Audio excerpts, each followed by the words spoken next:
What is going on, everybody? Thank you all so much for tuning into this live stream, a segment of For the People podcast. And of course, I am your humble host, Niko House. Right now, we are live on YouTube, Rumble, I think, hopefully. In the second, we will be live on Rockfin. And of course, we are live on X. If you are here right now, make sure y'all like this video. Make sure y'all share this video. We're going to do a couple of shout outs and then we're going to get this show on the road.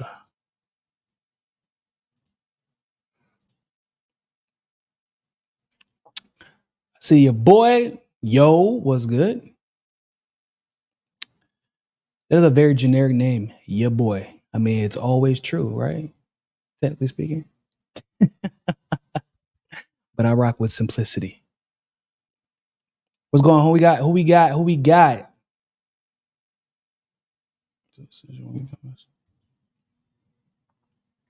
Yeah, I'm your boy. I gathered that from your name.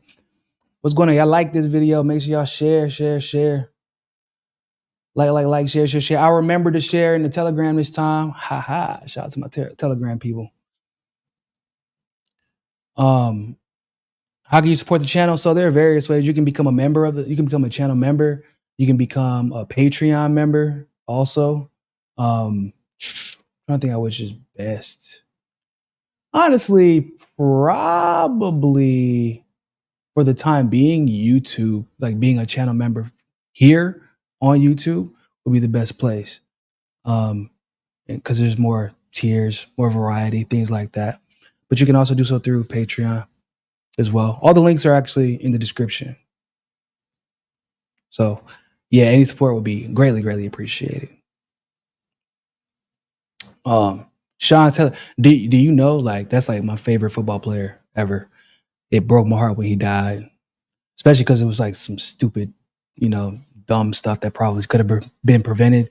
But yeah, man, Sean Taylor was that dude.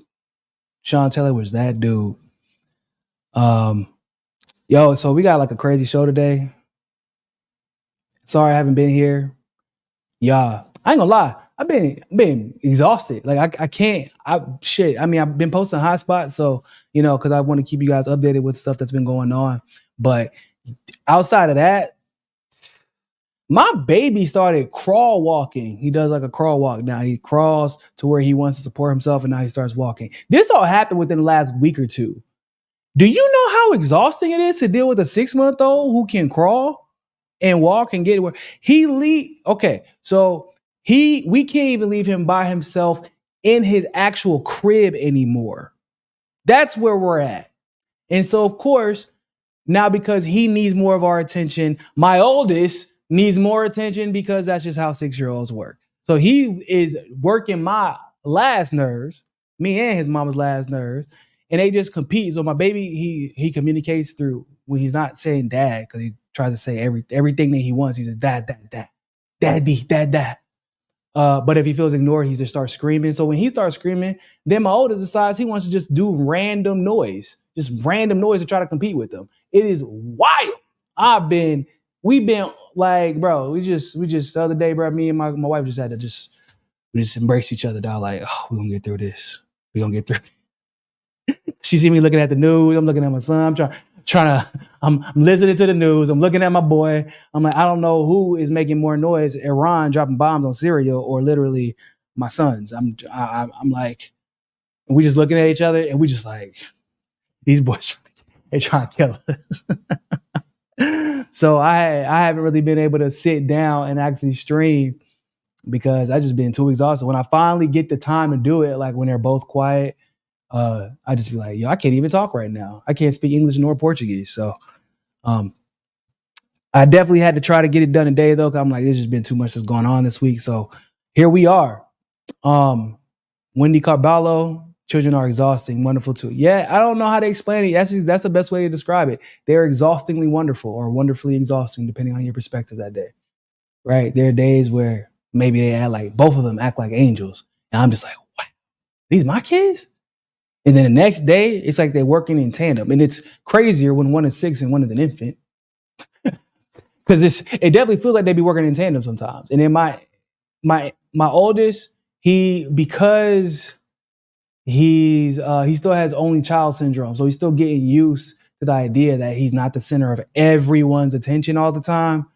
And it's a big deal for him. I'm not gonna lie to you, because this kid, he's like very, very handsome, very sweet, really intelligent, kind of knows how to play to people's feelings. Like, he knows how to manipulate. He's a manipulator. I'm not gonna lie to you.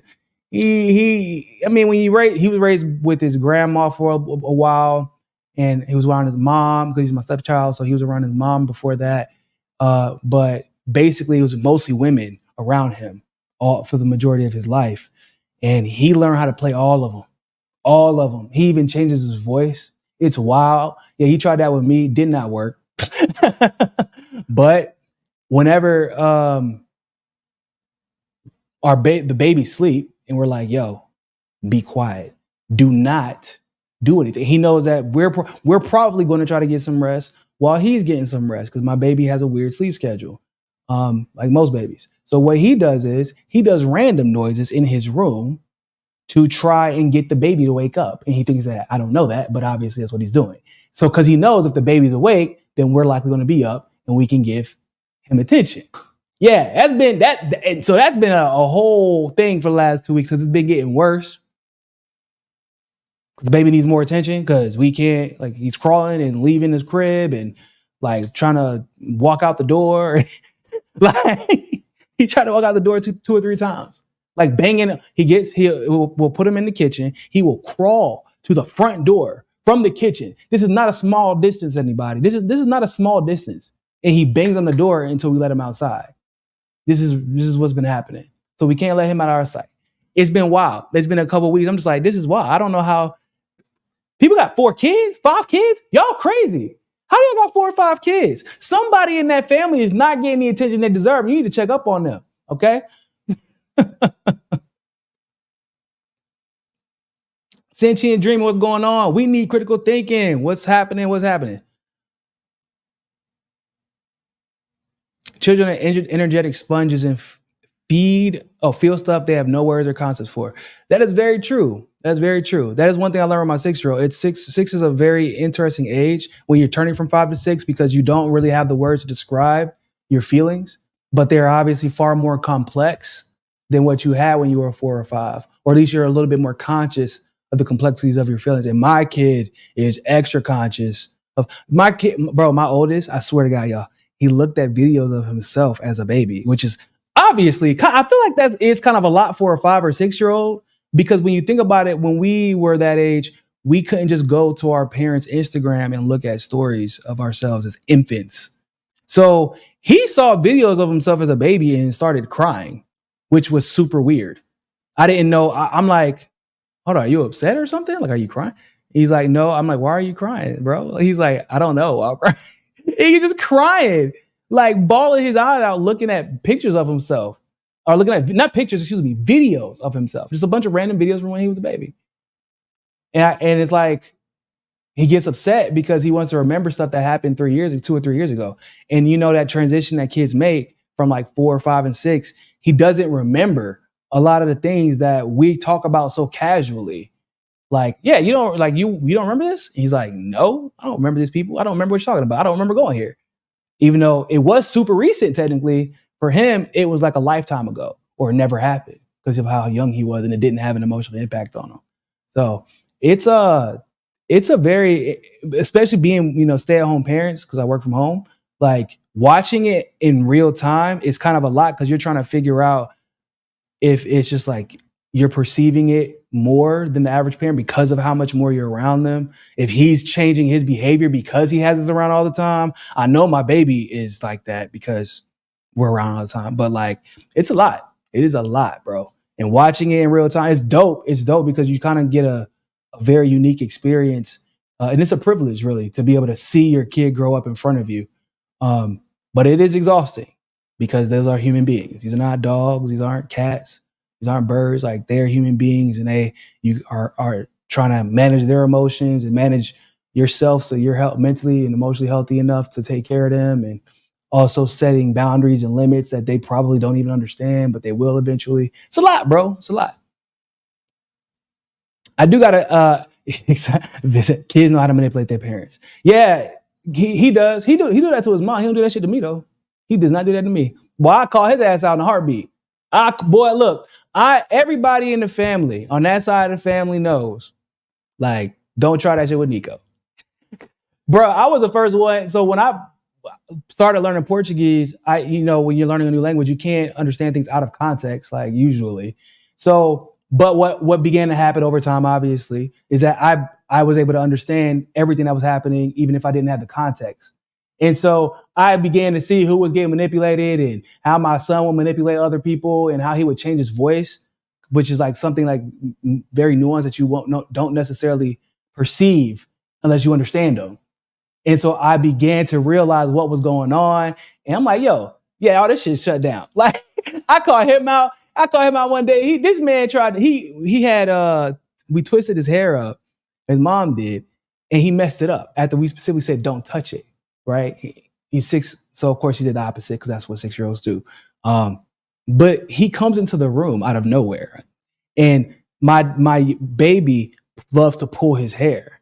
So he comes into the room, says, oh, Lachesis, why did you mess my hair up? Y'all, look, Lachesis destroyed my hair. It was Lachesis. I was like, bro, did you just come in here to lie on your 6-month-old brother because you messed your hair up and you didn't want us to find out? Is that what you just did?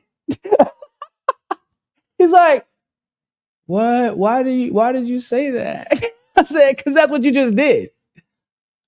No, I said, Levi, you never come into the room and immediately start trying to blame Lachesis for anything. And you didn't give me a reason as to why you just decided to come into my room, because he knows he's supposed to knock before he goes into somebody else's room, and he usually gives a reason. He didn't even give a reason. He just came in there and just went straight for Lachesis to grab his hair like he always does, and it was like, yeah, it's his fault. I didn't do this. This motherfucker. I couldn't believe it. I was pissed. Because I'm like, bro, I know you're not just coming here trying to lie on 6-month-old brother. But like, I was laughing too, because I'm like, this dude really thought he was smarter than us. Man. So what's going on, people? Y'all want to hear one more funny story before we get started? So I was at my barbershop here in Brazil, and this Israeli guy walks in. This Israeli Brazilian who walks in. He usually gets his hair cut by another guy, but he was in the hospital for whatever reason. And he comes in really quick, asks my barber if he's going to be a while. My barber says, like, yeah. And asks if the other guy was going to come anytime soon. He said no. So he says, I'm going to leave. I mean, there's a way to very explicitly say in Portuguese that you're going to leave. Not like I'm just leaving real quick to walk outside or smoke a cigarette.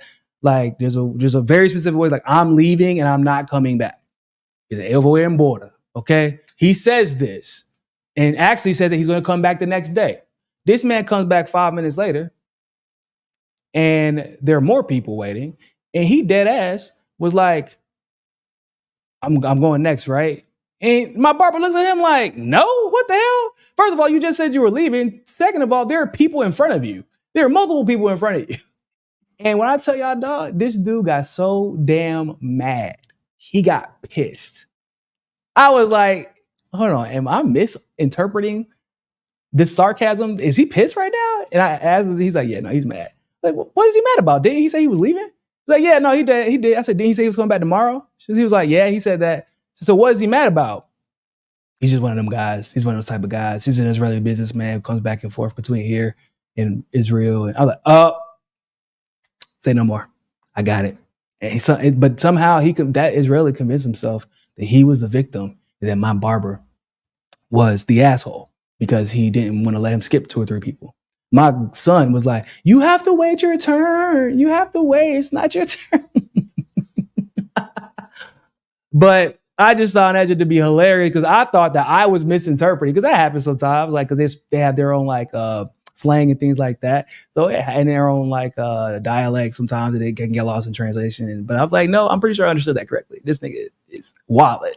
And it's funny because me and my barber always had these conversations about Israelis specifically, or Zionists, and like how they like to play victim and blow everything out of proportion.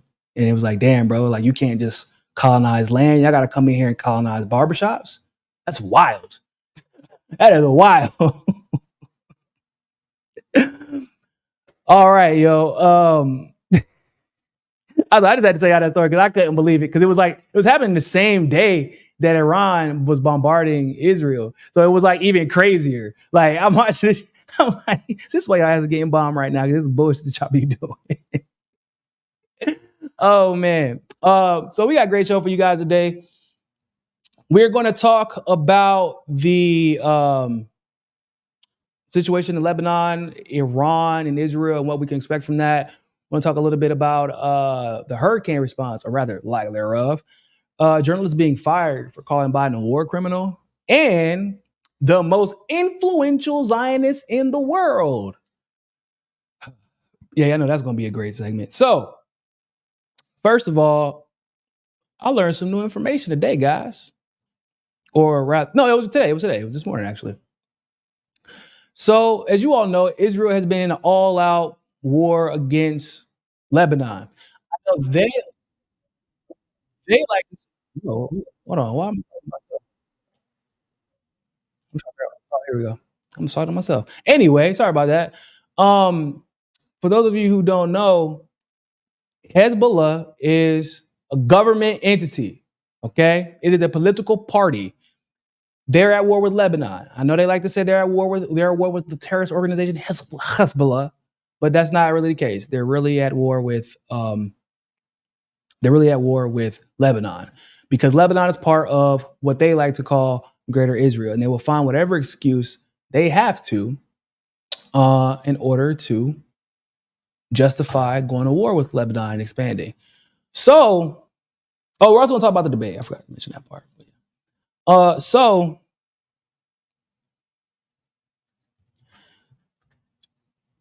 most of you all know that recently the Secretary General was assassinated. The Secretary General of Hezbollah. He was killed by Israel. You know, there is a war going on. I'm not actually that surprised that there are leadership casualties from Hezbollah.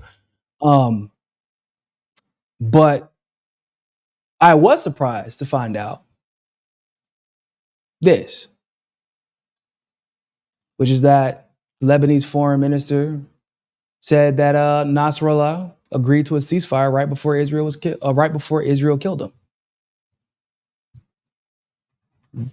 Yeah, that's pretty insane. Let's look into it. The Lebanese foreign minister Abdallah Bou Habib has said that Hezbollah Secretary General Hassan Nasrallah agreed to a U.S. French proposed 21-day ceasefire with Israel right before Israel killed him. Habib said that the U.S. and France told Lebanon that Israeli Prime Minister Benjamin Netanyahu also agreed to the ceasefire proposal. This is what, like the second or third time that he agreed to allegedly agreed to a ceasefire proposal, or was putting a ceasefire proposal forward right before he went and tried to assassinate somebody, or did assassinate somebody. They told us that Mr. Netanyahu agreed on this, and so we also got the agreement of Hezbollah on that. And you know what happened since then? Habib told CNN, Christiane Amanpour. On September 25th, the U.S., France, and several other nations released a joint statement calling for an immediate 21-day ceasefire in Lebanon to give time to reach a diplomatic solution to the situation on the Israel-Lebanon border and reach a ceasefire in Gaza. The following day, Netanyahu arrived in New York for the UN General Assembly and rejected rumors that Israel had agreed to a truce, which that part I 100% believe, because why would Netanyahu give up his meal ticket? I know Benjamin Miloszewski can just be prime minister in perpetuity as long as they're constantly engaged in war. This has already been a precedent that Israel has set. They can stop elections, postpone elections if they're engaged in conflict. That's why you see so many protests in Israel happening right now, because they want to hold elections. They want to get rid of Netanyahu, but by their standard, by Israel's rules, he can stay. That is the democracy y'all wanted, and y'all have been okay with it up until now. So, it is what it is. U.S. officials told the media that they coordinated the ceasefire proposal with Israel and were frustrated with Netanyahu for rejecting it. But the U.S. put no real pressure on Israel to agree to the ceasefire. Of course they didn't. The same day, Netanyahu rejected it. Israel announced it secured another $8.7 billion in military aid from Washington. Yeah, we can tell that the U.S. officials were extremely frustrated because what that number was really supposed to be was $10 billion. But just to show Israel they meant business, say, took $1.3 billion off the top and said, you're going to take this $8 billion and you're going to like it, damn it, because we're upset with you. Like, what the hell? On Friday, September 27th, Netanyahu ordered the massive airstrike that killed Nasrallah from a hotel in New York following his address to the UN. Israeli officials told him, that's crazy. This man called in an airstrike from New York to kill a foreign leader. That is nuts. Israeli officials told ABC News they decided to kill Nasrallah because he wouldn't negotiate a diplomatic solution without a ceasefire in Gaza. What? First of all, they're lucky he agreed to a diplomatic solution at all. Right? Because y'all decided y'all wanted to attack. Once again, we have to remember, it isn't like Hezbollah and Lebanon just have imaginary beef with Israel. Yeah, part of it is because of what happened, what's happening in Gaza. That's part of it. But Israel has been bombing Lebanon since I can remember. I don't really know a time or a year that I've been really focused on international politics that Israel has not been bombing Lebanon. Well, this has been going on since at least 2006. It never stopped. It's just like it never stopped in Syria. It's still ongoing. Okay? So what we have learned is that Netanyahu was going to go to war with Lebanon regardless of a ceasefire proposal, a chance at peace. He was going to put Israelis in danger regardless of whether or not the option was present for him to do the opposite, to actually try and prevent a conflict from escalating for once. This man he's a war criminal and a liar, and we just gave him $8.7 billion. After because it's already bad enough that the United States and France, which is kind of crazy that the United States was able to even consider the possibility of actually negotiating a ceasefire deal. And apparently the ceasefire deal was going to involve a ceasefire in Gaza as well, which I'm kind of surprised at. Allegedly, right? We don't know if that's true, but that's what's being said. This ceasefire deal is going to involve a ceasefire deal with Gaza. And you let this man come out and say, no, first of all, y'all do all that diplomacy, and he throws it down the drain. But then he says that y'all are liars.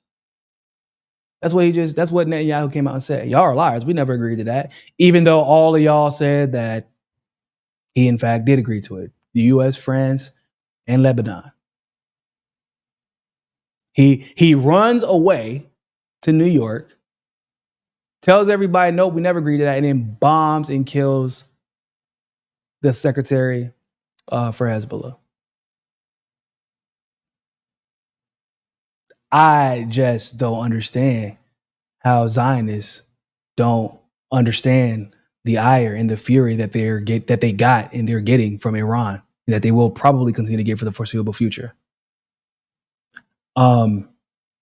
If you know how I always say, like, y'all, you got bad friends if they just let you do stupid shit all the time. Zionists who don't live in Israel, y'all are horrible. Y'all are about to watch our country get burned to the ground. Y'all do know that. And y'all are going to be largely the reason as to why. Because even if you don't live in Israel, if just for mere self-preservation, maybe it's best to tell your homeboy, your friends, Netanyahu or whoever out there, it's best if the entire region doesn't want to have us wiped off the face of the planet. Because up until now, Iran has exercised a lot of restraint. A lot. And when you come out and you're doing ceasefire deals and agreeing to ceasefire deals and catching people off guard and then killing them because we're under the impression that you're about to have a ceasefire deal, or that we're about to have a 21-day ceasefire, like, you cannot be trusted anymore. That's it. Iran has tried every diplomatic solution possible. So has Hezbollah. How do you go back from where we're at right now? How do you go backwards? You don't. But guess who's been pushing the propaganda to bring us to the situation that we're in right now, where Israel is likely not going to exist in its current state in the future? They're going to go the way of Rome. Y'all remember how Rome was Rome and now it's just somewhere in Italy? That's about to be Israel. And they'll be lucky if it's that by the end of the day. Because of shit like this. That is psychopathic. That is psychopathic. I also wanted to talk about how, so we know that Iran bombed Tel Aviv. That's significant for a lot of reasons. One, that Iron Dome, that Iron Dome won't shit. Now Israel's starting to feel how American taxpayers feel. Every time we pay for some shit with our taxpayer dollars and the government is paying for it, yeah, that's usually don't work out well for us. We pay for bridges that break, pay for dams that break, pay for electrical energy infrastructure that breaks. Nothing that we pay for with our taxpayer dollars. Detroit and Michigan pay for their own to get these pipes replaced. And instead of that, they end up with poison in their water. Like, anytime American taxpayers have to foot the bill, best believe you gonna get the discount version of it. And I guess that's what happened with the Iron Dome. They got the discount version of it. Or what I've been saying to be true for years now, but especially most recently, is true. Israel and the United States actually does not know Iran's capabilities. And those ballistic missiles that Iran sent destroyed what? Half of the jet fleet that Iran had. They bombed the hell out of Iran. Not Iran.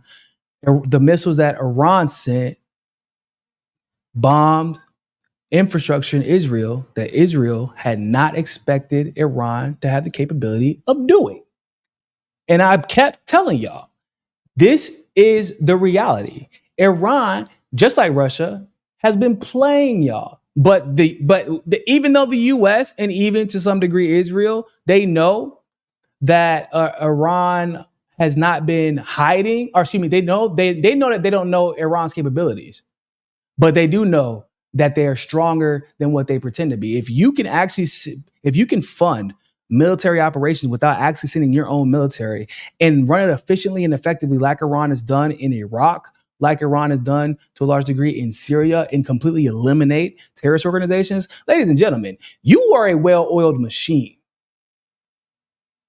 You are a well-oiled machine. The U.S. can't even do that. We fund terrorist organizations that just go rogue all the time. We have to cause chaos and destabilize in order to get results that we want when we try to fund an operation from the outside. That's not how Iran achieves a goal through order and proficiency. And that's not to speak about their actual munitions that they have available. And so Israel found out the hard way the other day that Iran actually can bust their ass from a distance. And that Iron Dome is more like brown paper bag dome, plastic cup dome. I don't know, but it just ain't iron. But what I found interesting, and I covered this on Hotspot, was how they automatically became victims again. It's like, hold up, y'all weren't y'all just the ones who sent a bunch of pagers into Lebanon and killed a bunch of innocent people? And then the IDF decided that they were going to play victim and show this picture. Let me see if I can pull it up for you guys, where they're like, oh, excuse me, those missiles are targeting 10 million civilians. First of all, I just want to be clear. There's not even 10 million people in Israel. So there's that. So there's definitely not 10 million people in Tel Aviv. But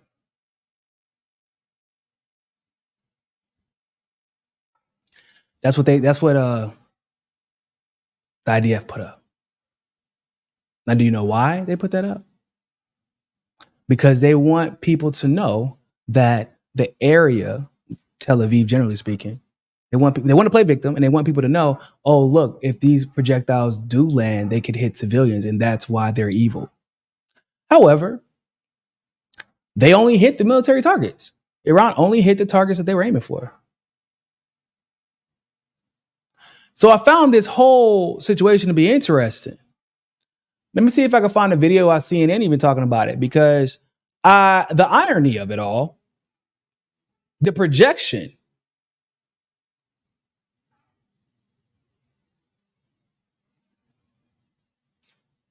Let's see if I can find this video. I think I got it right here. The projection from Israel is nuts. Yeah, here we go. Yeah, I found it. Look at this. Among the targets were Israeli airfields, but also, and this is crucial, the headquarters of Mossad, the International Intelligence Service of Israel, which is inside Tel Aviv. It's in the northern part of Tel Aviv, but it's in the city. It's in a densely populated area. And of course, the concern is if you're firing, even though Iran might consider that a military target, it is in a densely populated city with civilians around it. And that's just one more layer of escalation. The U.S.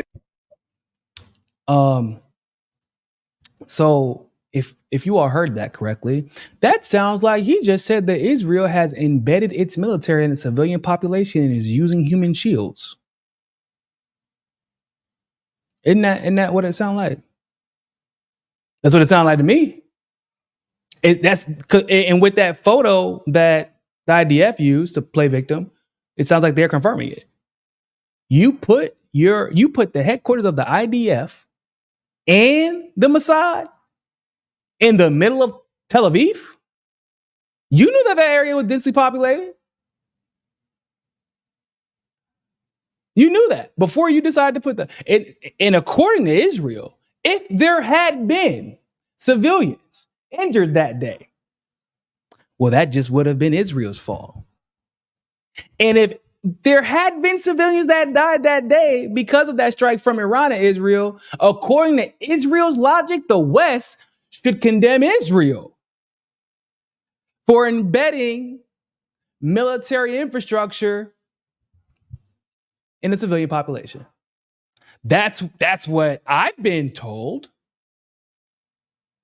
Right? That's what they have been saying for at least the last year. We know it's been longer than that. They've always used the human shields argument against Palestinians, even though that's never been proven to be true.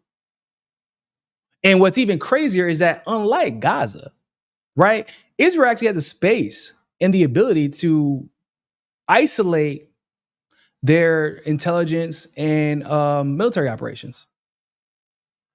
They have the freedom of movement to do so. You know, in Gaza, because of the limited space, they have to get in where they fit in. And it can't even be as organized as they would like it to be, I'm sure, given, you know, the blockade and the apartheid. However, Israel doesn't have that problem. If your IDF and Mossad headquarters are in Tel Aviv, that is a choice that you made. If you decide to put airfields in the middle of Tel Aviv, that is a choice that you made. So why haven't we heard the West condemn Israel in the same way that they use that to justify all the casualties, the civilian casualties that Israel kills, and then turns around and blames Palestinians or Hamas or Hezbollah? Human shields, they're using human shields. Because if there was some Israeli lives taken that day, it would have been Israel's fault. But there wasn't actually, which brings me to my other point. Don't y'all find it a little interesting that Iran has a capability to specifically target, even in a densely populated area, military infrastructure through an Iron Dome that's supposed to be protecting the military infrastructure. And they still manage to not kill a single innocent civilian in Tel Aviv while successfully hitting their targets. Don't y'all find that interesting? Because once again, I was told, I don't know about you guys, but I've been told that Israel has the greatest intelligence apparatus in the world. In fact, the United States consults with Israel on all intelligence in the region because they have more than we do. That's what I'm told, especially when it comes to situations like Gaza or the West Bank. So why is it that Iran, from way the fuck over there, can bomb y'all, bomb Israel, despite the fact that y'all have embedded your IDF, airfields, Mossad headquarters, y'all embedded all the military infrastructure in a dense population, and yet they still managed to hit their targets without killing none of your people. But y'all can't do that when y'all right across the street from Gaza. They kill hundreds in a day, thousands in weeks. And we're told to believe that it's all an accident and that those casualties are because they can't be helped. Because if Hamas wasn't using human shields, then the civilians wouldn't die, which we know that's BS, but that's what they say. But Iran, from way over there, can hit their targets, can destroy their jets, military infrastructure, and still not kill Israelis. So either Israel's intelligence is not as good as they've pretended it's been, and their military is not as sharp as they pretend it is,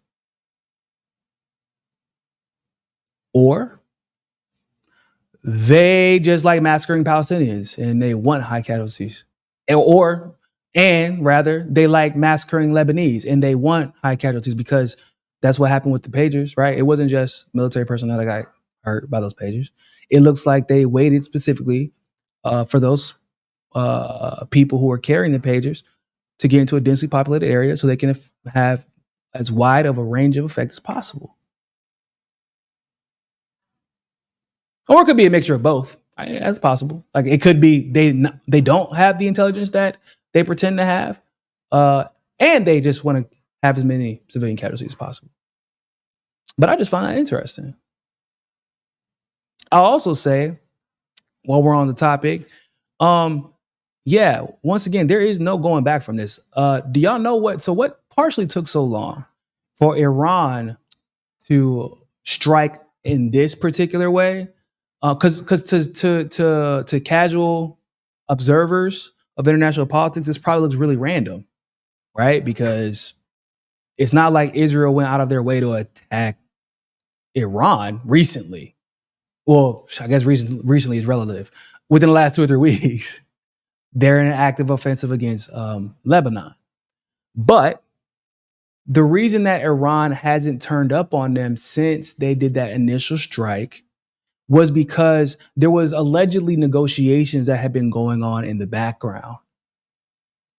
And there was supposed to be some accountability for what took place where Iranian officials were killed in Syria.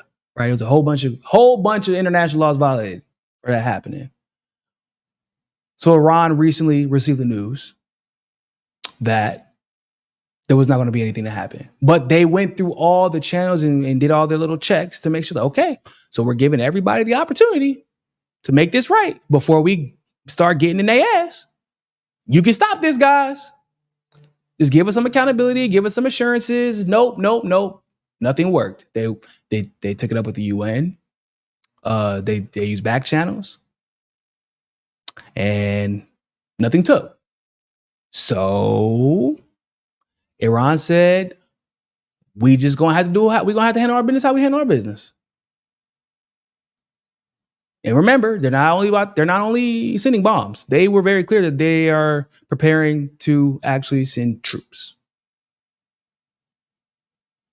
And y'all know that it was serious because Netanyahu, boy, that boy was in his bunker like this. He was running and he was reading his little propaganda, and this man was shaking, dog. He was shaking because it was almost like he was. I'm assuming, to be completely honest with you, he wasn't expecting it.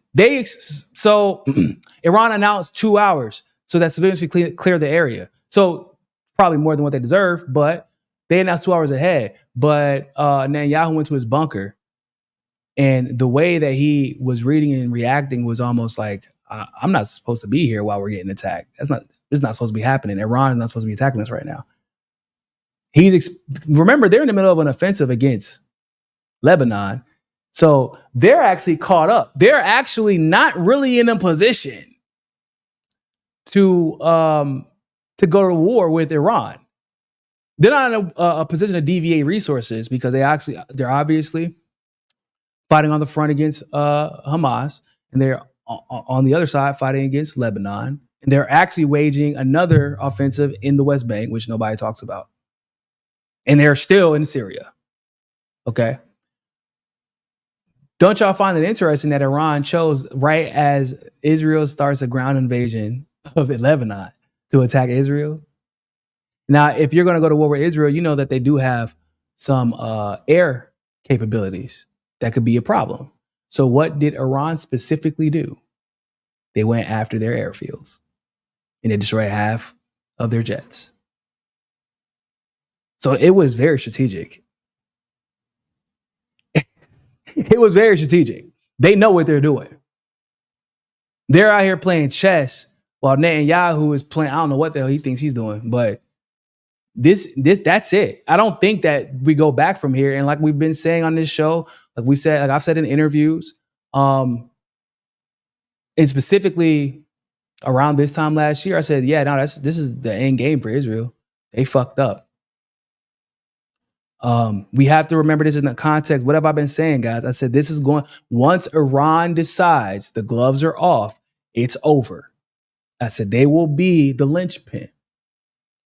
Because once Iran gets fully involved, Russia will get fully involved. And Syria will obviously probably start to send troops to the region. And the fact that this happened, so y'all got to think about this timeline. Russia, what have I been saying? Russia is going to get involved in this Israel situation. And I've been saying this. Russia invites Palestine personally to join BRICS. I said that this is going to have a huge reaction from Israel. They're going to lash out. The Lebanon situation is them lashing out. Why? Because they know that once that partnership, which they have a conference, I believe on October 22nd, is when everything should become official. And so once Palestine becomes officially a part of BRICS, that's a problem. Don't y'all think? For Israel? Yeah, a little bit. But what it most importantly tells us is that Russia, and specifically Vladimir Putin, has chosen a side. He said, fuck Israel, fuck Netanyahu. Palestine, you have to think about it from a strategic perspective. Palestine doesn't offer anything to Russia. Yeah, I do know that. Putin coming out and making an enemy specifically out of Israel and Zionists does not gain him anything militarily, economically, not enough to matter, not enough to make the risk. He's just doing it because it's the right thing to do, and he don't like Israel and he doesn't like Netanyahu. He's doing it to signal his allies in the region exactly what his intentions are. He's when he invited Palestine to join BRICS, that was the green light for Iran, which is why about 2 to 3 weeks later, here we are. Here we are.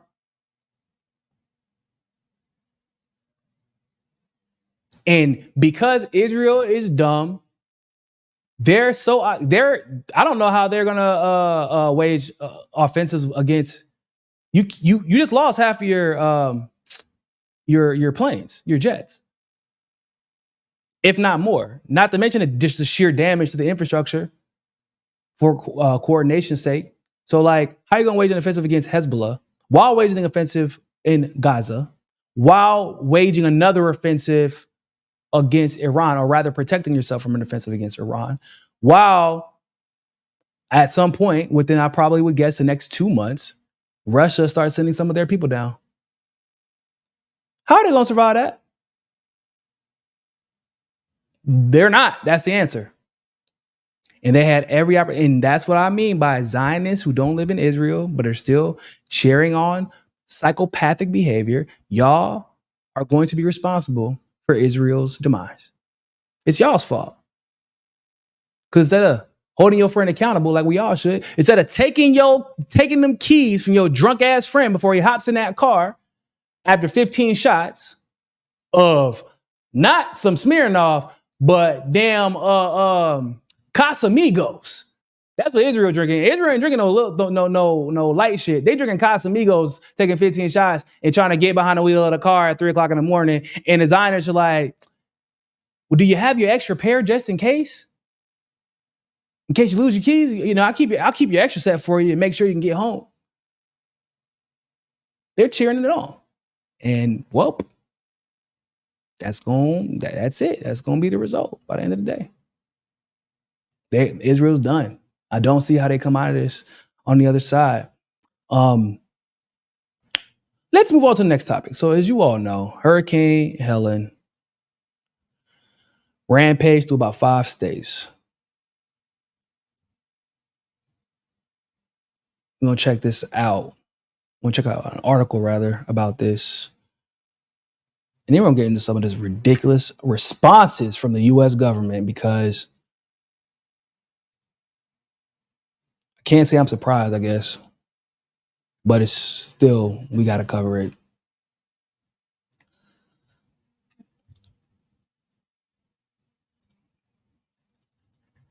Here we go. So this is from Axios. Helene leaves unimaginable destruction in 6 states as death toll tops 160. I thought it was 5 states. Good God. And if any of you all that are listening right now have any experiences that you want to share, please feel free to do so in the comment section. Definitely want to hear about what you guys got going on, and if y'all have any way that people in the audience who are watching can help. Hurricane Helene has left officials in 6 southeastern states grappling to respond to a widespread destruction it caused after hitting Florida as a Category 4 storm last week. The big picture, officials confirmed at least 57 deaths in North Carolina on Tuesday and raised the death count in Georgia from 17 to 25 on Monday, bringing the number of storm-related deaths across 6 states more than 166. Boone County in western North Carolina is home to the city of Asheville. Oh, that's not what? That is not how you pronounce that. But I cannot remember how to. I did not know that was how you pronounce. Nah, I did not know Asheville was there. Sorry, guys. I'm from North Carolina, so y'all know. Like, I feel like that's not how you pronounce that, and I'm just not remembering how to pronounce it. But anyway, Boone County in western North Carolina is home to the city of Asheville, where residents saw historic water level rises, which is crazy because Asheville is like a mountain town. It's like way elevated. So they definitely would not have the infrastructure or experience to deal with that. Storm-related deaths were also confirmed in Florida, South Carolina, Tennessee, and Virginia, as search and rescue teams continue to respond to the fallout from the hurricane that struck Florida late Thursday before moving into Georgia, the Carolinas, and Tennessee. Widespread outages still affected hundreds of thousands of people in multiple states Wednesday morning, including North Carolina and South Carolina and Georgia. State of play. Underscoring the widespread threats the former Hurricane Helene posed, the Biden-Harris administration approved emergency requests for federal assistance from Florida, Georgia, North Carolina, South Carolina, and Alabama ahead of the storm's landfall. FEMA Administrator Deanne Criswell told CBS News Sunday, the states affected by the storms are going to have very complicated recoveries, but we would continue to bring those resources in to help them. Technical assistance as they're trying to identify the best ways to rebuild. Y'all, I don't know if I've ever seen a longer way to say, good luck.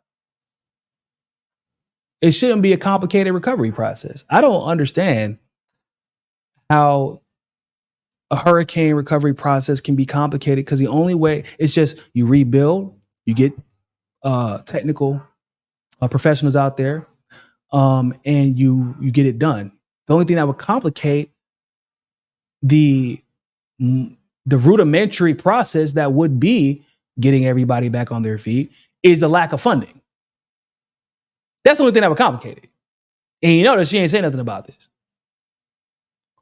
We will continue to bring those resources. I got a spoiler alert for everybody. They're not doing it. She noted on CBS Face the Nation that there's historic flooding in North Carolina, particularly in the state's west.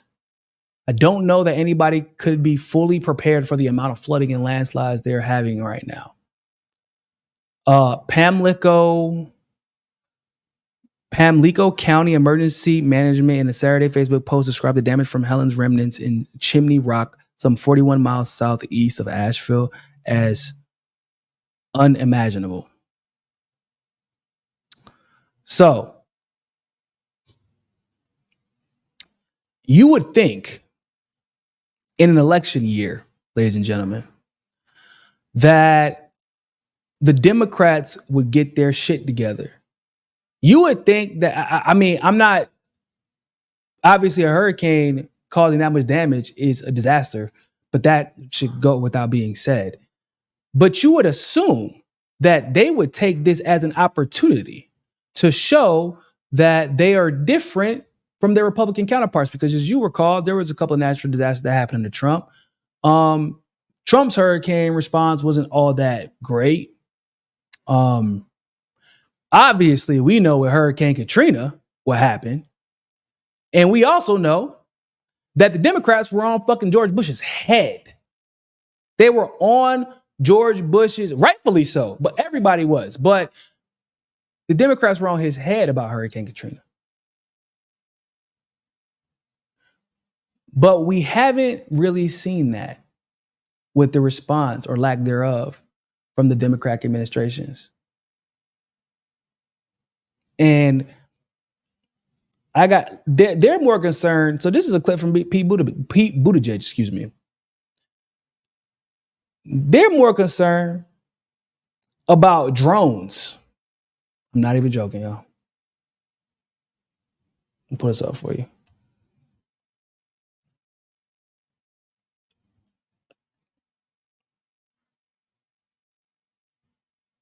Funding is no obstacle to very quickly getting people the relief that they need and deserve. Our goal is to make sure that funding is no obstacle to very quickly getting people the relief that they need and deserve.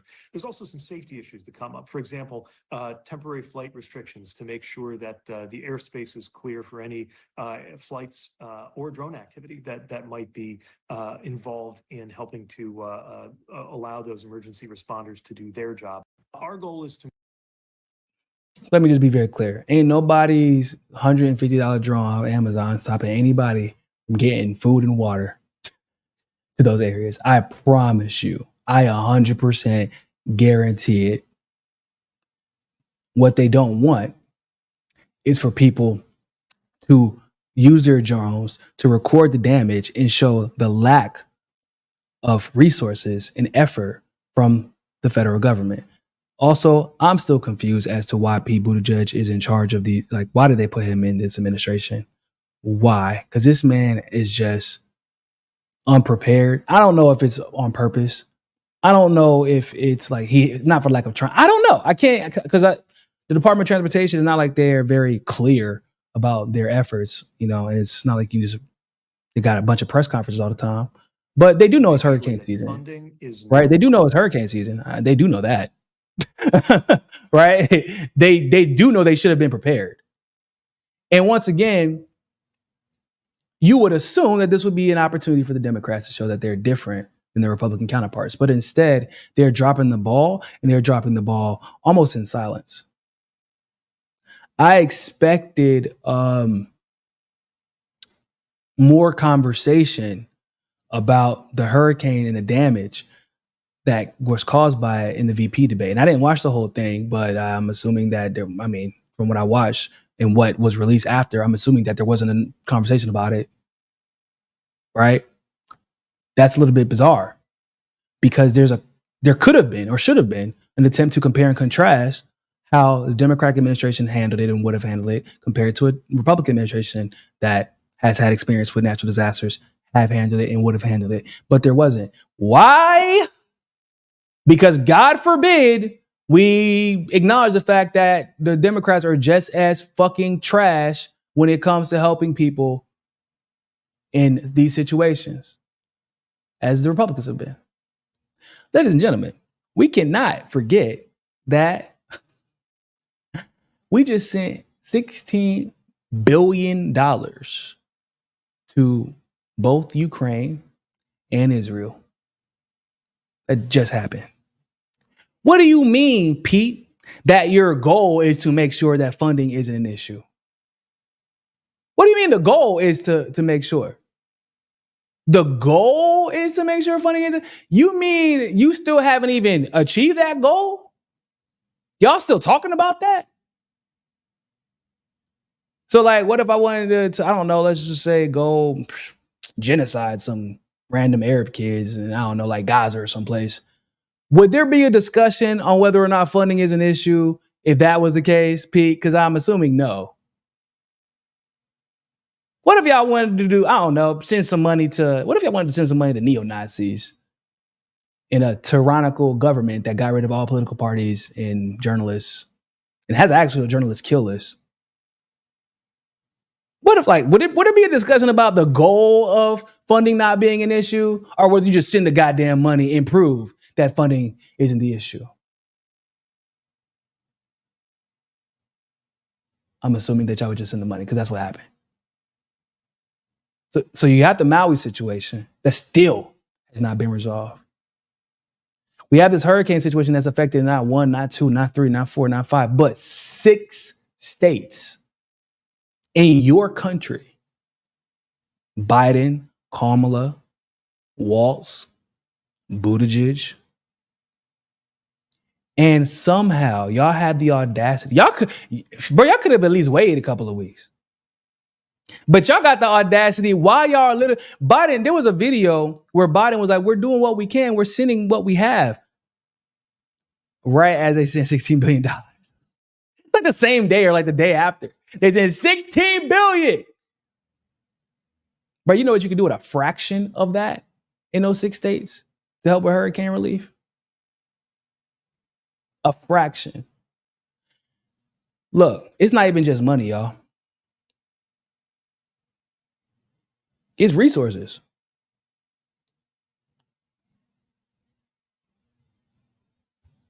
Let me see if I can pull this up for you guys.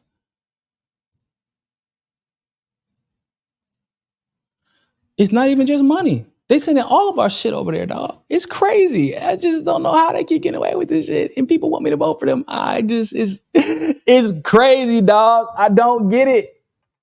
And too many millions of people are about to go out and vote for these people talking about something. They're so much better than the other option. And I mean that about both parties. So there is actually a problem with transformers. There's a grid, quote unquote, grid apocalypse. Grid apocalypse hits Carolinas, 360 substations down. Power restoration could take months. Yeah, that's a pretty big deal. Hold on, can y'all see the article? Let me make sure y'all can see this. Oh, hold on.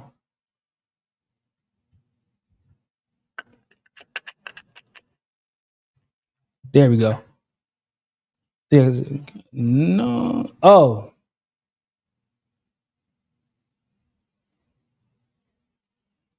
My bad. Pull this up.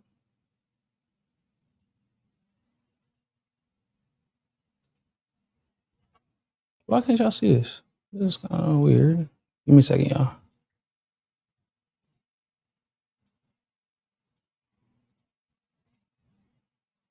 Here we go.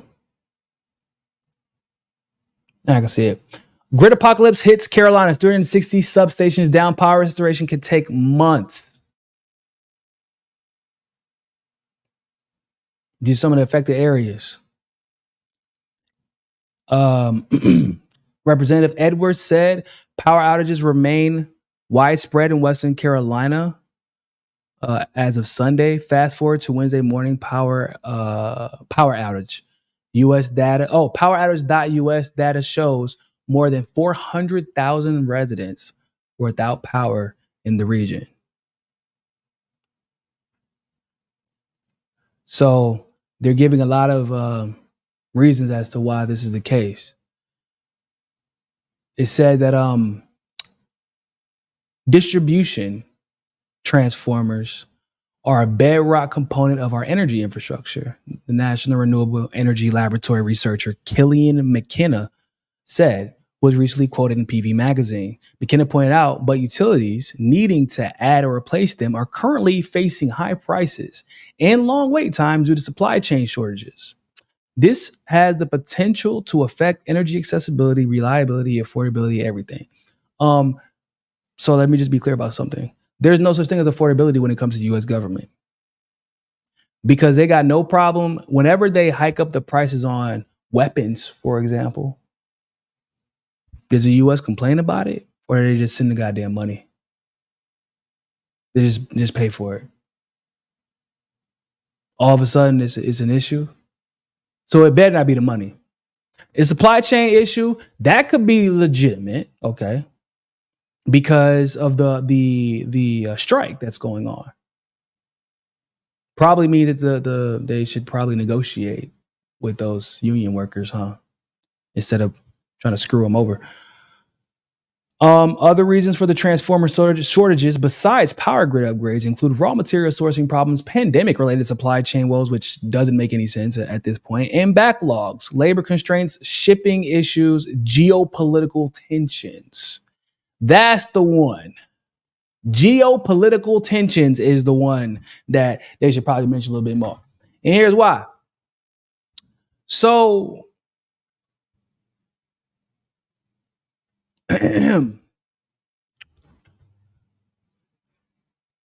you can see here, making matters worse for residents of North Carolina, some ex-users are pointing out that the Biden-Harris administration supplied transformers to Ukraine, the very thing that North Carolinians need right now. That don't sound like a supply chain issue. That don't really sound like a money issue because they were already here. Right? Don't sound like a raw material issue. What it sounds like to me is that y'all had exactly what the fuck y'all needed. And once again, y'all sent it somewhere else. Now, I made it very clear at the beginning. This is hurricane season, guys, in that part of the country, in that part of the world. We go through this every year, basically, to some degree or another. There are entire departments set up to prepare for this type of shit. And they were like, yeah, man, let's just go ahead and send these transformers off to Ukraine. It's unclear if these transformers were drained for U.S. stock supplies. Meanwhile, others note that Ukraine uses a different electrical system than the U.S. Okay. We do not have this equipment readily available because we have shipped large quantities of transformers and other electrical equipment to Ukraine. Both our military and non-military support for Ukraine has left us less prepared for domestic disasters like Hurricane Helene. What is not questionable is this. Earlier this year, U.S. Ambassador to Kiev, Bridget Brink, jumped for joy on X, indicating the U.S. States Agency for International Development delivered 50 voltage transformers, 9 current transformers, and 80 isolators. You know, just Washington elites have been prioritizing Ukraine's power grid over the U.S.'s fragile grid. And that's where we're at now. We can't even have hurricanes and be taken care of in the U.S. because even the transformers get sent over to Ukraine. They're not just sending out the money. They're not just sending out It's crazy, bro. It's like every time you look like, damn, bro, I wonder if the war in Ukraine or us funding Israel has something to do with our lack of preparedness in this particular issue, or the damage to our economy, or high interest rates, or like every time you want to ask yourself that question about almost any major issue in the U.S., you don't even need to look up the damn answer. It's still, yep, of course, 100%. Yes, of course, this war in Ukraine has something to do with the fact that we're not prepared for this. Yes, of course, the war in Ukraine, or yes, of course, our support of Israel has something to do with our shit economy, with a lack of jobs, with global instability, with high oil prices, et cetera, et cetera, et cetera. And I just want to know if the Democrats are going to keep that same energy, because that's what y'all did with Bush. That's what y'all did with Trump. When Trump was out here throwing out the rolls of paper towels. Are y'all gonna keep that same energy? Are y'all gonna constantly? How would Kamala handle the situation? Y'all gonna probe her about this? Are we gonna probe the Biden administration about this? And like y'all did with Bush, I think there's a bigger question to be asked. Why weren't y'all prepared for a hurricane season? Y'all knew it was coming. You don't prepare for the best case scenario, right? You literally prepare for the worst. And you hope that you don't have to use any of the supplies or resources that you are stockpiling. You hope that you don't use the labor that you're reserving to deal with the worst case scenario in a hurricane tornado season. But you have it ready just in case. But gotta make sure we send that money to Israel and Ukraine, because they gotta be prepared. It's really super important that Ukraine and Israel are prepared to protect themselves, not just from war, but from everything, poverty, whatever. But fuck U.S. citizens, I guess. That's why there's so many people that are going to be voting for one party or the other, and I just can't fathom it. I cannot fathom doing so right now, when this is the type of stuff that we're dealing with. This is the type of stuff that we're dealing with. So sending my love to everybody who's affected by these hurricanes. I know some people I know are still without power. There were some people that were out of power, and some people that I know in Georgia that were out of power throughout the weekend, but the power came back. I don't know anybody personally right now that lives in Western South Carolina, although I did. And like I said, I'm not surprised that the floods there messed up a lot, because that's not an area that generally tends to flood. It's a very mountainous area. All right. Oh,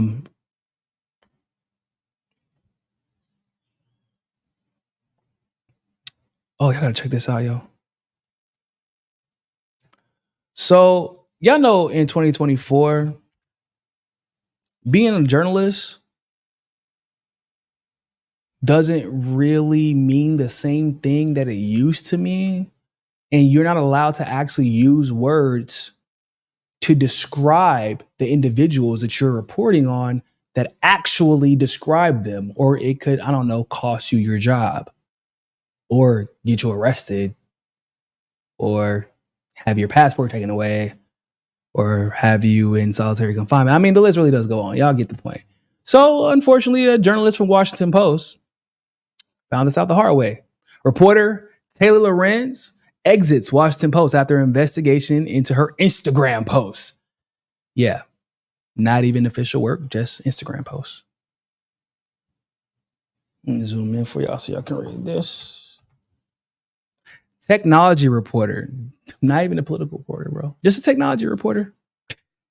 A technology reporter, Taylor Lorenz, said Tuesday that she's leaving the Washington Post less than 2 months after the newspaper launched an internal review following her social media posts about President Joe Biden. Lorenz, a well-regarded expert on internet culture, wrote a book, Extremely Online, last year, and said she is launching a newsletter, User Mag, on Substack. I will pursue the type of reporting on the internet that has become increasingly difficult to do in corporate media, Lorenz wrote on Substacks to introduce her new project. Lorenz attended a White House conference in August and had posted a picture of herself to some of her followers on Instagram with Biden in the background and the text, "war criminal." After a New York Post reporter posted a screenshot, Lorenz posted a message saying, "You people will fall for anything, for any dumbass edit someone makes." NPR subsequently wrote that 4 people with direct knowledge of the post confirmed that it was authentic. The Post said it would review the matter. Lorenz has not written for the paper since then. The Post wrote on Tuesday, "We are grateful for the work Taylor has produced at the Washington Post." A newspaper spokesperson said she has resigned to pursue a career in independent journalism. We wish her the best. In other words, y'all made her get the hell up out of there. So let me be very clear about something. So when they said she posted to some of her followers, that probably means subscribers or her close friends, right? Is that objective? First of all, well, she's not even a political analyst. She can't post war criminal like to her personal followers or subscribers about Joe Biden when that's like factually a true statement. That is a factually true statement that she's a war criminal. Would she have been fired if she had said that about Donald Trump? Probably not. But they don't want journalism. They want loyalty. They want propaganda. And more now than ever. Like right now more than ever, they want propagandists. They don't give a shit which part of the paper. And this is the Washington Post, guys. This is the Washington Post that was bought by Jeff Bezos after the CIA gave him like $600 million to buy it to make sure that they would be in the government's pocket. To be the Washington Post would be the chief propagandist of the U.S. government, specifically the Democratic Party, it looks like. Y'all had her do y'all did a 2-month long investigation into an Instagram post of her rightfully calling Biden a war criminal, a man who isn't even about to be in power anymore. If you can even say he's in power right now. But what? That's crazy, bro. You can't even say an objective truth anymore without being fired from your job as a journalist, without it starting a whole investigation. You can't even state an opinion, even if that was her opinion. Once again, would she have been fired or investigated for that opinion if she had said that about Donald Trump? She didn't threaten Biden. She just said, "Hey, you're a war criminal." And the same could be true for anybody, any position of legitimate power in that administration. It is a scary world that we are living in today. Y'all know, obviously, I'm from the US. I can't go back to visit my family this year for the holidays. It's supposed to be my son's first year in the US for Christmas. I can't go back because this particular year, if y'all have not seen, almost all independent journalists who have been traveling internationally have had problems, and not small ones. And I have an infant. I can't afford to have my passport taken because of something I said on YouTube. And we know that it has to do with the election. That's why they're acting like this. And they're going after it. Y'all saw what happened to Richie Merrish. Y'all saw what happened to Scott Ritter. And there's a dozen other examples. And some people are going through stuff that y'all don't even know about because they don't want to make a big deal about it because they're still under investigation.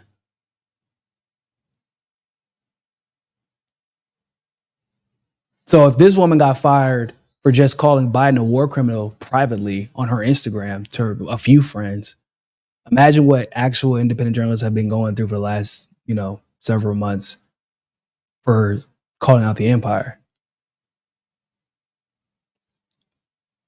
It is scary. It's scary right now to be an independent journalist. It's exhausting mentally. It's exhausting emotionally. I have people ask me all the time, like, how are you dealing with it? Shit, day by day, man. Day by day. If you would have asked me in 2015, would I believe that independent journalism would be as dangerous today as it has become? Like, I wouldn't have imagined it would be this dangerous. I knew you would get some ire from the establishment, but I didn't know it would be like, we're going to send the U.S. Marshals on your ass and take your passport away type dangerous. We're going to make sure that you can't speak at conferences in other countries. Dangerous. I didn't know it would be solitary confinement. Dangerous. Hold you up in filling for 3-4 hours. Dangerous. Or fire somebody for an Instagram post. Dangerous. I didn't know it was like that. I couldn't have predicted it. I'm not going to lie to you. That's why I always say, guys, y'all make sure that y'all support y'all independent journalists, guys. True. I mean, in the best way that you can. Everybody has their, different means to support, and support within those means. But just don't forget about them. Don't forget about us, because they're coming after us. That's nothing compared to some of the stuff that we've been seeing lately. But I wanted to talk about that story because that happened in the US, guys. They tell y'all that it's Russia that be doing that type of shit to journalists, that it's Iran that be doing that type of stuff to journalists. They'll tell you it's Venezuela that does that type of stuff to journalists, right? But that didn't happen in Russia. That wasn't Putin who did that. It was RT who did that. That was Washington Post, basically a state-ran media organization for the U.S. government under Biden. But the U.S. is supposed to be the democracy, right? The U.S. is supposed to be free speech capital of the world. Okay. Scary times, bro. We are in scary times. I want to talk a little bit about this debate, y'all. That was not, it wasn't that good. I watched a little bit of it. I then took the highlights because it was hard to watch after the first question, because y'all know what the first question was? Something Israel.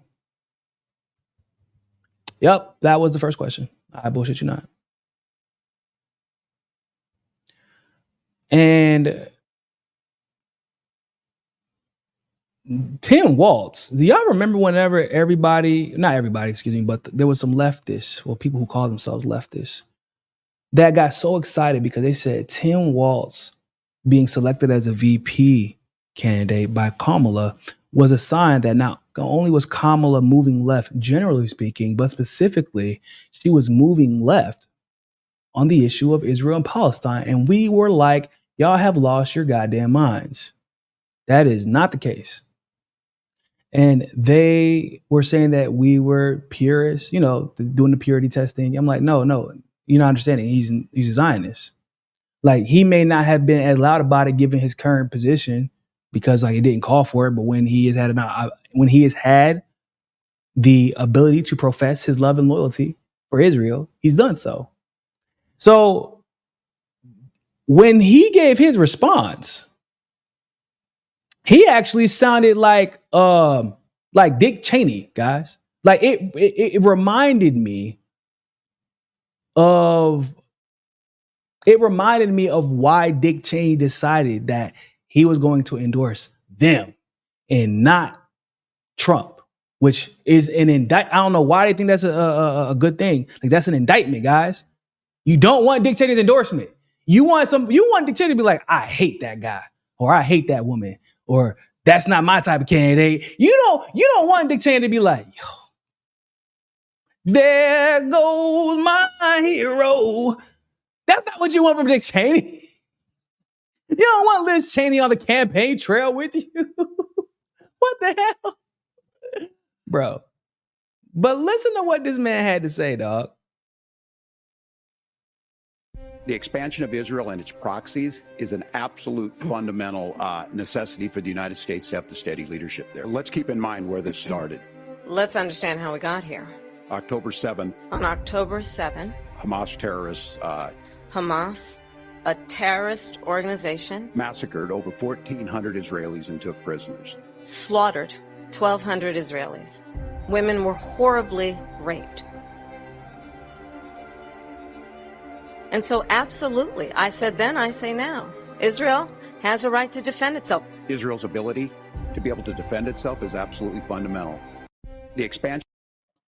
So obviously, the pushing of the same lies is problematic, and being supportive of Israel full-throatedly is problematic. But it was the saying the quiet part out loud, because he took it a step further. And how many times have I sat here and said, I don't understand how people were believing that Kamala will be an improvement on Biden, how she will be better than Trump. I'm like, from everything that we've seen, she will actually take things a step further. Walz has this thing where he accidentally says things out loud that I feel like he heard but wasn't supposed to repeat.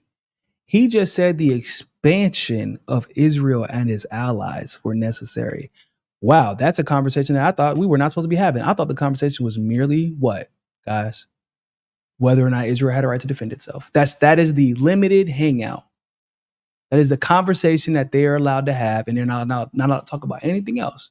Even as Israel is obviously making its clearest attempts to expand itself. They've been expanding. This isn't news. We know that. But you're not supposed to talk about that on the debate stage. You're not supposed to talk about that in the news. When you talk about Gaza and the response from Gaza or the response from the West Bank, you're supposed to do what? Those are terrorists. Israel was always there. Let's pretend like they didn't expand all those settlements and they're not illegally occupying land. But Walz comes out and says that which I'm assuming is speaking for the Kamala campaign as well, he believes that the expansion of Israel and its allies is important. That would put you in a category that actually makes you worse than a potential Trump administration, doesn't it? Trump has said a lot of things. He ain't talked about expanding Israel or allowing them to expand. And I could be wrong, and if I am wrong, please correct me, guys. I'm not infallible. However, I'm pretty sure that I've heard Trump say a lot of dumb things, a lot of Zionist remarks about Israel. Saying that they need to expand was not one of those remarks. And saying that they need to expand is uniquely problematic. And I don't want to live in a world where, or under an administration where the quote unquote leftist, because that's what Tim Walz is supposed to represent. He's supposed to be the leftist compromise. That's what he was pitched as. But I don't want to live in that world where the leftist compromise is trying to compete with J.D. Vance and Donald Trump to prove that he is more Zionist. I don't live in that world. Because what I always tell y'all,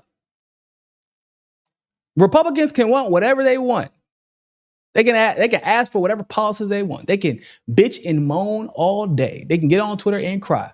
But you know when Republicans get what they want? Is when a Democrat gets in power. That's when Republicans get everything they want. That's when these neocons get what they desire. And this man saying the quiet part out loud. And not to mention, we got to talk about this too, because this has a little bit to do with that. Because he said expand.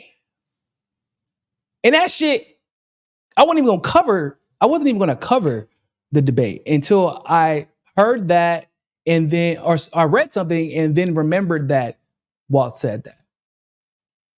And this is what I read. Number 1, Doug Emhoff, the Jewish second gentleman racing to be the first presidential husband. From the moment Kamala Harris became vice president, Doug Emhoff stepped into a new role, one not just of ceremonial handshakes and ribbon cutting, but of substance. Yeah, this is a J post for the most influential Jews, top 50 most influential Jews in the world.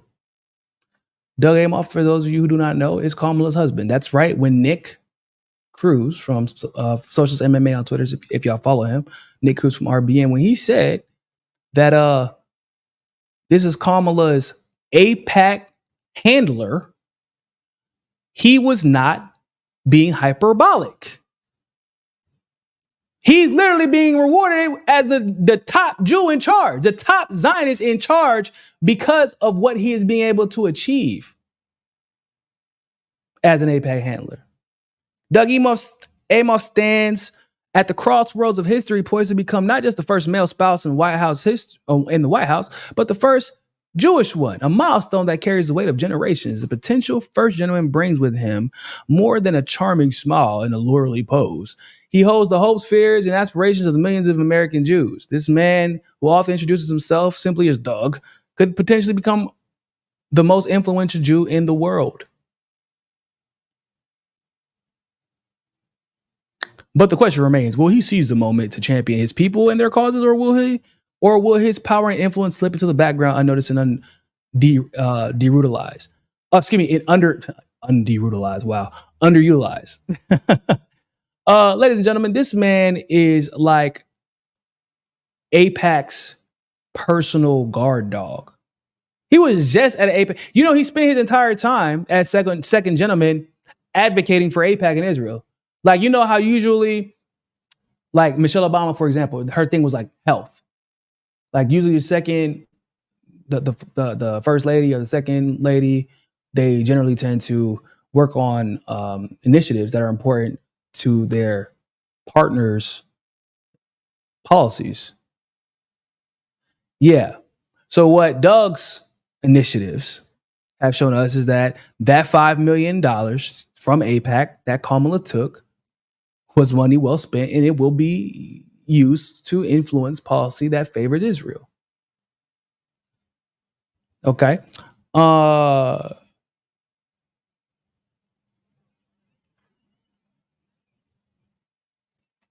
on, let me see.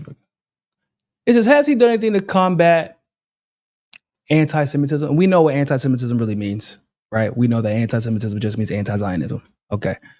Says, while Amoff's advocacy against anti-Semitism has been visible and vocal, some argue that his efforts and the broader White House strategy fall short when it comes to addressing critical issues related to Israel.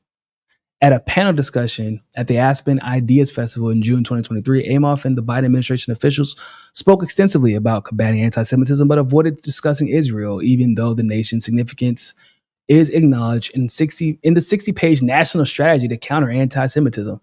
The absence of Israel from public messaging has been recurring criticism from Jewish leaders and community members who feel the strategy overlooks how anti-Zionism can often mask anti-Semitic sentiments. Guys, I just want y'all to know something. They just called this man the number one most influential Jewish person in the world. Do y'all really believe this bullshit? I'm telling y'all, because it's not the case. Y'all know his first interview that he did was like just ridiculously pro-Zionist, and they had to like just remove him. He just didn't do another interview because it was too hawkish. It's too Zionist. Why would you call the most influential Jewish in the world? Y'all say, oh, he ain't doing enough. I don't believe you guys. Y'all don't believe that. You wouldn't have called him the most influential Zionist in the world if y'all actually believe this. It could be an attempt to put more pressure on him or the Biden administration, or specifically Kamala Harris, to be more openly Zionist. I don't know how much more openly Zionist either Doug nor Kamala can get, but I lied. No, there is a way to get more openly Zionist. Call for the expansion of Israel. That is the only way to be more open, because it's always been about the right to defend itself. That's the conversation you're allowed to have. Walz, in that particular case, moved the goalpost a little bit, and not in a good way. I don't want somebody in the White House who's talking about expanding Israel in one debate, and then the president's husband is considered the most influential pro-Israel Jew in the world, ladies and gentlemen. You want her, or him rather, to be in the ear of Kamala Harris, who's possibly the most easily influenced, easily manipulated person, easily controlled politician in all of Washington, because she doesn't really have her own beliefs. So she just kind of waits to be told what to do.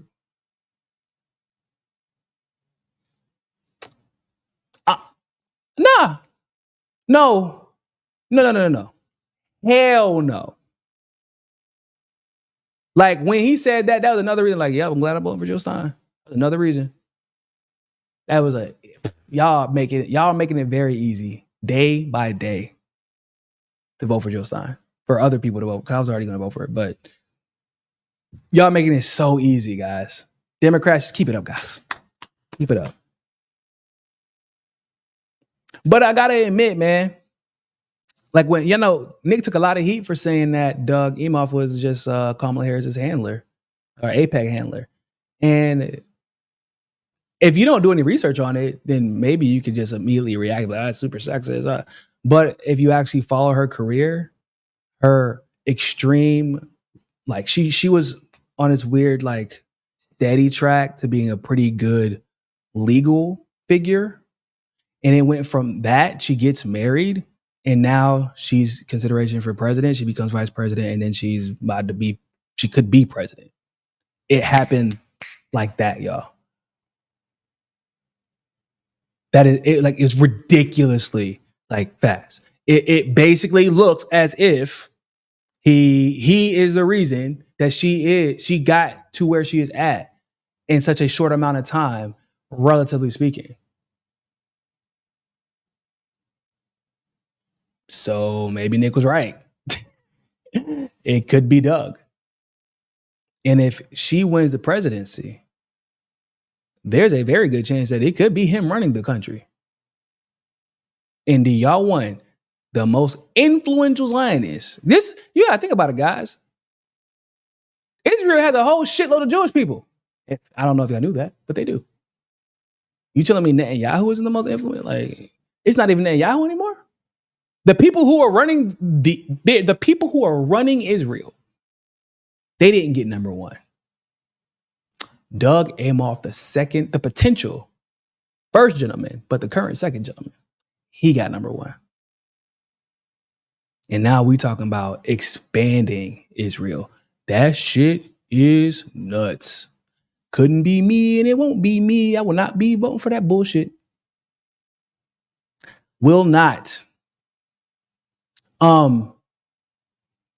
Overall, let me see if I can find this other clip.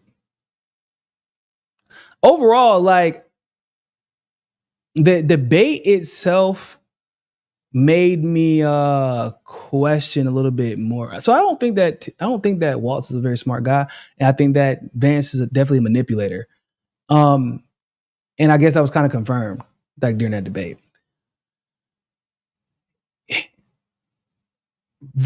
Walz seemed like the perfect puppet. He's like the perfect puppet. And it's almost like he is every time there are a lot of things that they want Kamala to talk about, but she can't because she get too much backlash for either being on the wrong side or she get backlash for just not knowing what the hell she's talking about. So instead of that, what they do is they have Walz talk about it and they kind of measure it. And then if he messes up, they can just chalk it up to him being the vice president. I mean, they do it with Kamala. They did it with Kamala and Biden all the time. Thank you very much, Brandon, for the super chat. I can't a video or transcript of a case she tried. Oh, you can't find, I'm assuming you can't find a video or a transcript of a case. Good luck with that one. But like, look at this. Y'all gotta look at this clip of Walz getting caught in another lie, guys. Like he keeps getting caught in lies, and every time they ask him about it, his response goes a little bit something like this. Governor Walz, You said you were in Hong Kong during the deadly Tiananmen Square protests in the spring of 1989. But Minnesota Public Radio and other media outlets are reporting that you actually didn't travel to Asia until August of that year. Can you explain that discrepancy? Yeah, well, and to the folks out there who didn't get at the top of this, look, I grew up in small rural Nebraska, town of 400, town that you rode your bike with your buddies till the street lights come on, and I'm proud of that service. And I used to my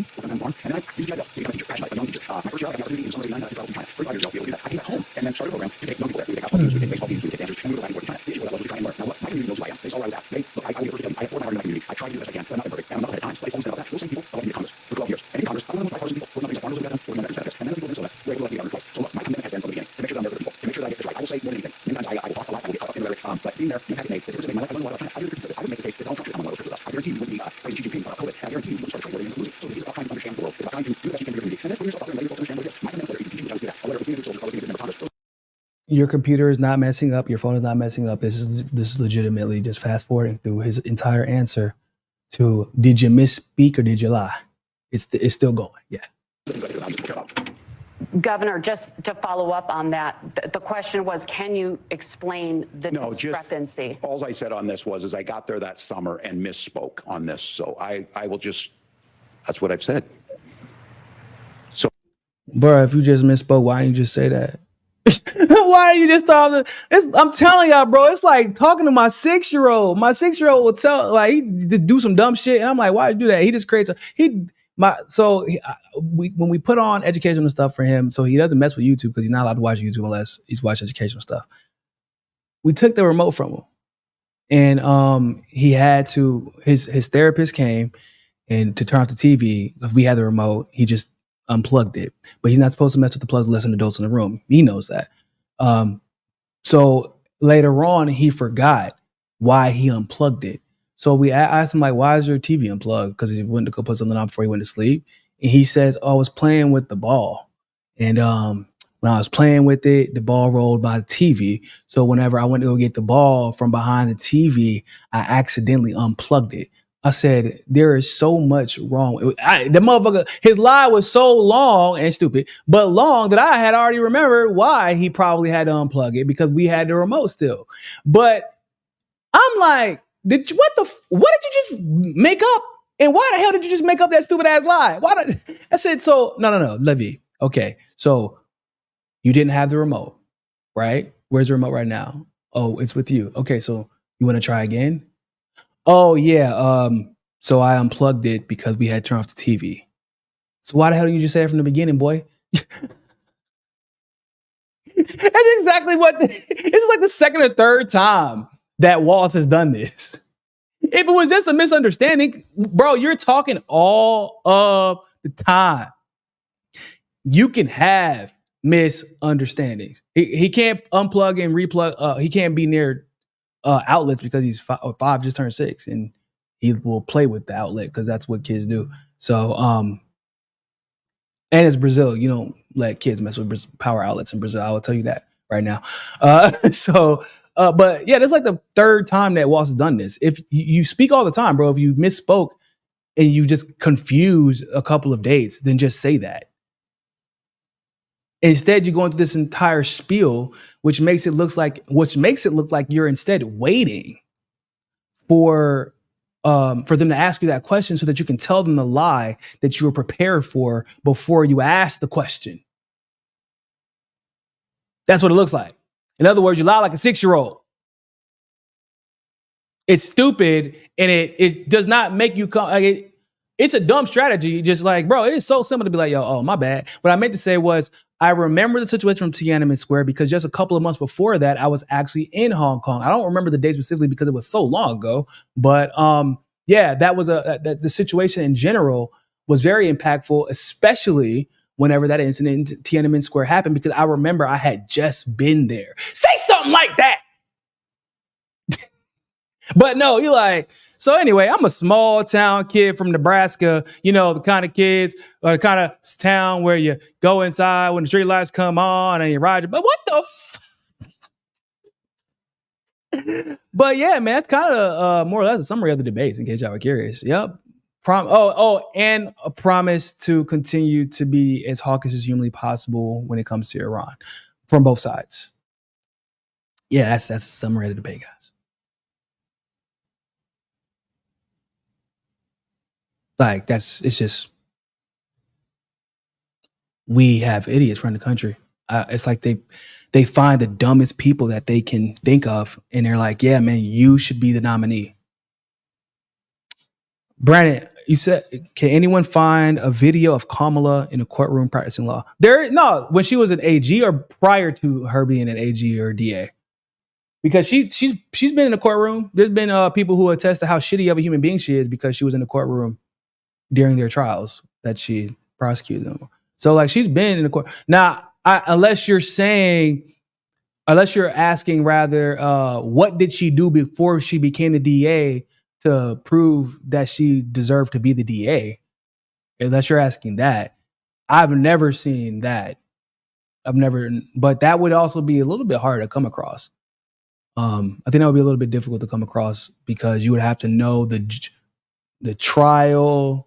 Because if she was just a random ass attorney, just trying random shit, that's, especially in California, that it could be any number of trials, any number of situations, criminal, civil, and you have to know the judge. It would probably be easier to find what judges she's practiced, like she was like, who was adjudicating her clients, or the case numbers. Because just saying like Kamala Harris, like where does she practice, or at least the law firm she worked for, that would be probably a good place to start, as a law firm that she worked for, and work your way from there. But it's not easy to find cases unless there were big cases, unless you know like very specific information about the cases. Every case would have a transcript, to my knowledge, but you just have to know how to find it, and it's not easy. What's wrong? Well, electric outlets are bad everywhere, but because they have so many different power converters here, and it's like, or they allow the electric outlets here allow for so many different types of power converters because they need them. They're funny shaped, and not everything is covered the way that it should be. So you just don't mess with it. You don't allow them to touch it. It could be a small spark and a problem. Yeah, it's a kind of a thing here. It's not every area is like that. My last condo was really bad about it. This house, not so bad because we got everything replaced. But he's a 6-year-old, and 6-year-olds just know how to invent new ways to fuck themselves up. Like that's just, especially the boys. You don't basically have to walk around with bubble wrap. That boy be hurting himself every day, everywhere he goes, him and my baby. So, I do. You saying she never prosecuted a single case? I don't know. I can't say that, man. I can't say that. Prosecuted a single. I'm assuming you mean before she was a DA, because if she was a DA, she definitely prosecuted cases. We know that. We do know that. But yeah, I do gotta get up out of here, guys. I gotta actually go on Garland and Nixon's show in a second. But love you guys. Appreciate you guys sticking around. Thank you all so much for supporting the show. Make sure y'all support the show by becoming a premium channel member. Just click to join. You can become a premium member on Rockfin as well. You can also join us on Patreon. You can ask me a question on Q Bounty. You can, I'm not sure if my Bitcoin is still connected. If it's not, I'll put it up there later. But yeah, don't forget to like, subscribe if you are here. Hit the notification bell so you can make sure you can get the notifications when we release new content. Follow us on Twitter, on Instagram, and TikTok at Real Niko House. But always remember, more than anything else, find your balance. Peace.